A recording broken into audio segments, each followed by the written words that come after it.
अस्सलाम वालेकुम।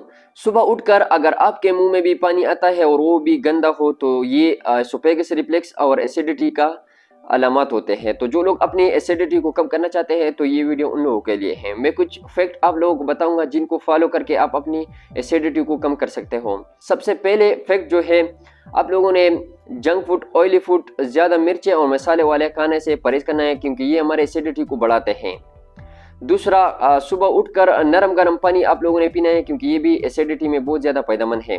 तीसरा, आप लोगों ने खाना टाइम पे खाना है और ज़्यादा खाने से आप लोगों ने परहेज करना है क्योंकि और ईटिंग जो है आपके एसिडिटी को बढ़ा सकते हैं। चौथा, आप लोगों ने अदरक का छोटा हिस्सा लेना है और उसको चबाना है क्योंकि ये हमारे डाइजेशन में बहुत ज़्यादा हेल्प देते हैं। पांचवा, आप लोगों ने खाने के बाद फौरन लेटना नहीं है, एक जगह पर या आप लोगों ने बैठना है या आप लोगों ने वॉक करना है 20 से लेकर 30 मिनट तक क्योंकि ये भी हमारे डाइजेशन में बहुत ज़्यादा हेल्प देते हैं। छठा, स्ट्रेस को भी आप लोगों ने कम करना है क्योंकि स्ट्रेस हार्मोन आपके एसिडिटी को बढ़ा सकते हैं।